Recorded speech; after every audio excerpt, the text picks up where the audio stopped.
আজকে যারা মঞ্চে উপবিষ্ট আছেন এদের মধ্যে অনেকেই আমাদের সাথে প্রথম থেকে ছিলেন, আরও অনেকে ছিলেন তারা ইতিমধ্যে মৃত্যুবরণ করেছে, যার কারণে আমাদের মধ্যে তারা নাই। তাদের রুহের মাগফিরাত কামনা করি। এরপর থেকে আমরা এককভাবে নির্বাচনে অংশগ্রহণ করি। 2008 সালে যে 9 সালে নির্বাচন হয়, সেই নির্বাচনে আমরা এলডিপির মার্কা নিয়ে নির্বাচন করি, কোনো দলের সাথে আমরা ছিলাম না। এরপরেও আমরা কোনো রাজনৈতিক দলের সাথে ছিলাম না। 2010 কি 11 সালে আমি ব্যাংককে ছিলাম। আমাকে টেলিফোন করলো তৎকালীন মেয়র সাদেক হোসেন খোকা।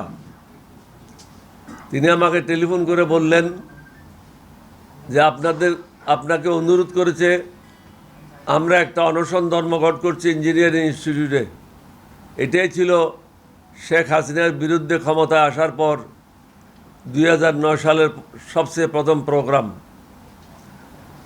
বেগম খালেদা জি আপনাকে অনুরোধ করেছেন একটা স্টেটমেন্ট দেওয়ার জন্য।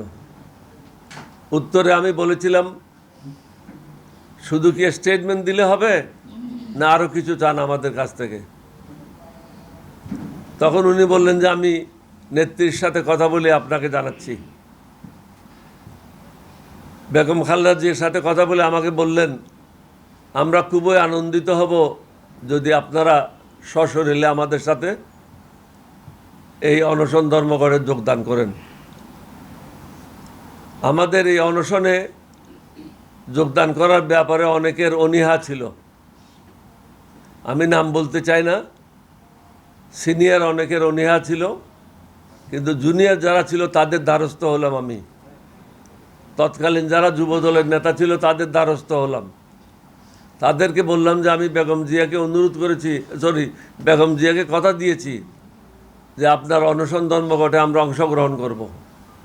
এখন তো সিনিয়র কয়েকজন এটাতে অংশগ্রহণ করতে চায় না, আমার কি করা উচিত? তোমরা কি আমার কথায় যাবে? তখন ওরা বলল যে ইয়েস, আপনি যেটাই বলেন সেটাই করব। কারণ আমরা অন্য কাকেও দেখে এই দলে আসি নাই, আপনাকে দেখে এই দলে আসছি। আপনি যা বলেন আপনার সাথে আমরা থাকব। যা হোক, পরবর্তী পর্যায়ে একদিন আগে আমার বড় ছেলে প্রফেসর ওমর ফারুক আমাকে টেলিফোন করে বললেন, আমি সবাইকে লাইনে নিয়ে আসতেছি, আপনি আরেকবার চেষ্টা করেন সবাই যেন একসাথে মিলে কাজ করতে পারে। ওমর ফারুক সবাইকে টেলিফোনে একসাথে একত্র করলেন। তাদেরকে আমি বুঝিয়ে বললাম যে উনি অনুরোধ করেছেন, আমি রাজি হয়েছি। আমি যদি সভাপতি হিসাবে এটা ভুল করে থাকি তাহলে পরবর্তীতে আপনারা আমার কাছে প্রশ্ন করতে পারেন, কিন্তু আপাতত আমাকে এখানে বেইজ্জত করা কোনো ঠিক হবে না। যা হোক, সবাই রাজি হলো। ইঞ্জিনিয়ারিং ইনস্টিটিউটে গিয়ে মহাসচিবের নেতৃত্বে ওখানে ওনাকে বুকে দেওয়া হলো, ফুলের তোড়া দেওয়া হলো, এবং আমরা ওনাদের অনশন ধর্মঘটে অংশগ্রহণ করলাম। সেই থেকে নিয়ে আমরা 4 দলীয় ঐক্য জোটের অংশ হলাম। পরবর্তী পর্যায়ে এটা আরও বেড়ে প্রায় 6টা দল হলো। তখন কিন্তু এখানে কোনো লিখিত পরিচিত কোনো ডকুমেন্ট ছিল না। এটা বেগম জিয়ার মৌখিক আশ্বাসের উপরে আমরা একসাথে কাজ করেছি। এভাবে দীর্ঘদিন চলল। 2018 সালের নির্বাচনের কথা বলি, আমাকে নিজেই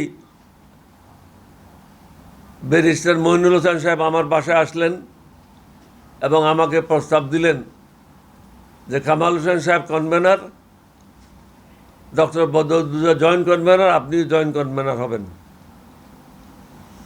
আমি ওনাকে বলেছিলাম, আমি আমার দেশের বিরুদ্ধে কোনো কাজ করব না, আমার জনগণের বিরুদ্ধে আমি কোনো কাজ করব না, কোনো দেশের দালাল হিসেবে আমি কাজ করব না। আমার মৃত্যু হতে পারে, কিন্তু আমি আমার দেশের লোকের সাথে বেইমানি করব না, কারণ আমি যুদ্ধ করেছি আমার দেশের লোকের জন্য।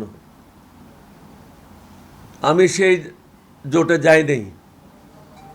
তারপরে যেহেতু বিএনপির সাথে ছিলাম, বিএনপির সাথে মিলে বিএনপি আমাদের সাথে আলাপ আলোচনা করলো এবং আমাদেরকে 5টা সিট দিয়েছিল সেদিন।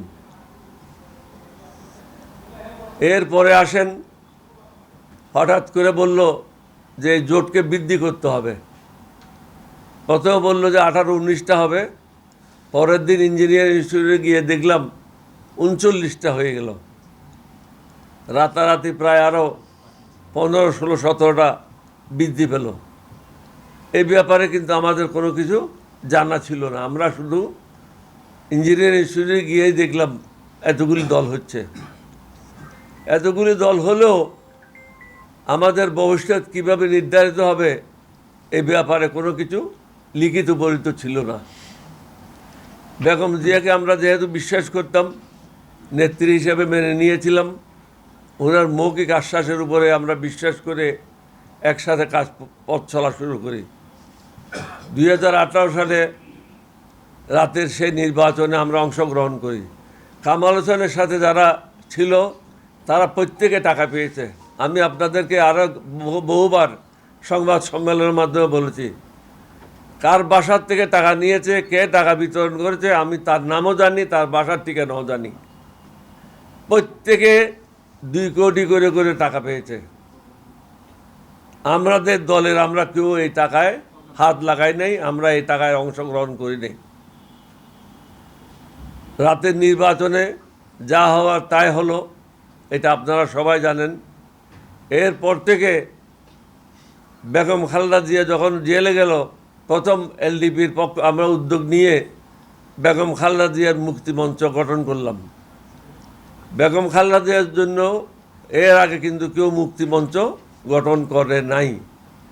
মুক্তি মঞ্চ থেকে একবার আমি বলেছিলাম ভবিষ্যতে এখানে একটা অন্তর্বর্তীকালীন সরকার আসবে।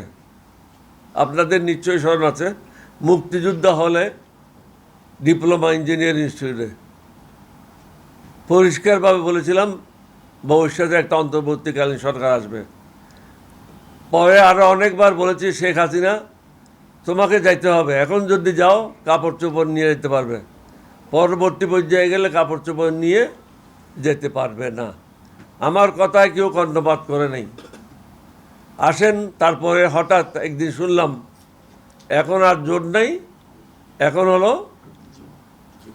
যুগপৎ আন্দোলন, অর্থাৎ যার যার জায়গা থেকে সে আন্দোলন করবে, অর্থাৎ কারোর সাথে কোনো বন্ধন আর থাকলো না।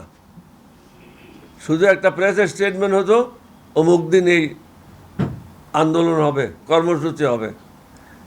আমরা প্রত্যেকটা কর্মসূচিতে, আমার আশেপাশে যারা নেতারা আছেন তখন যারা দলে ছিলেন, জেনারেল সরোয়ার্দী ছাড়া বাকি সবাই তখন দলে ছিল, প্রত্যেক দিন